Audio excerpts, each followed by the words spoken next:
Continue reading Bhagavad Gita as it is by Sri Bhaktivedanta Swami Prabhupada. Chapter 14, the three divisions of material nature. Gunatraya Vibhaga Yoga, Chapter 14. The embodied souls are under the control of the three modes or qualities of material nature: goodness, passion, and ignorance. Lord Krishna explains what these modes are, how they act upon us, how one transcends them, and the symptoms of one who has attained the transcendental state. Sri Bhagavan Uvacha Param Bhuya Prabhakshyami Jnanam Uttamam Yagyatva Munayo Sarve Param Siddhim Itogata. The Supreme Personality of Godhead said, "Again I shall declare to you the supreme wisdom, the best of all knowledge, knowing which all the sage have attained the supreme perfection." From the 7th chapter to the end of 12th chapter, Sri Krishna in detail reveals the absolute truth, the Supreme Personality of Godhead. Now the Lord Himself is further enlightening Arjuna.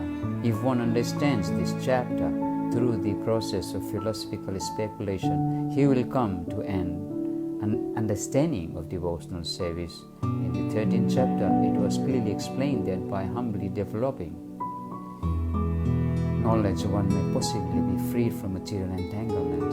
It has also been explained that it is due to association with the modes of nature that the living entity is entangled in this material world.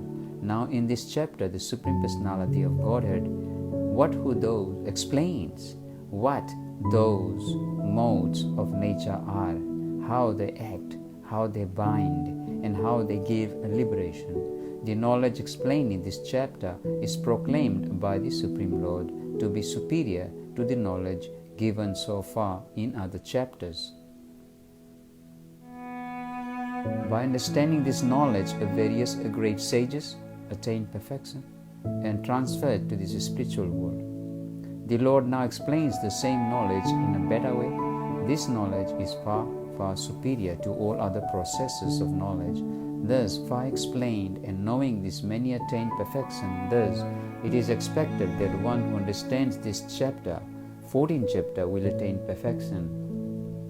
Idam jnanam upashritya mama sadharmayam agata sarge api nupajayante pralaya na vyatanti cha. By becoming fixed in this knowledge, one can attain to the transcendental nature like my own.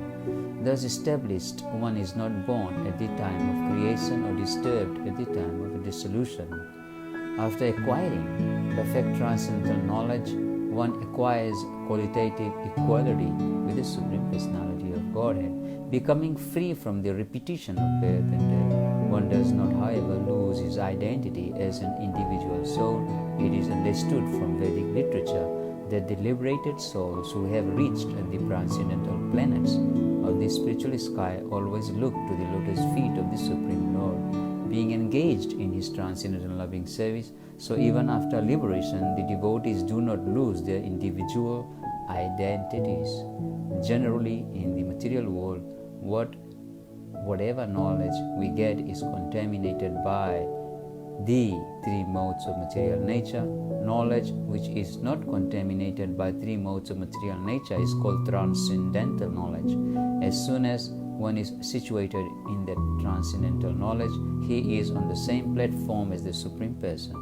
Those who have no knowledge of this spiritual sky hold that after being freed from the material activities of the material form, this spiritual identity becomes formless without any variegatedness.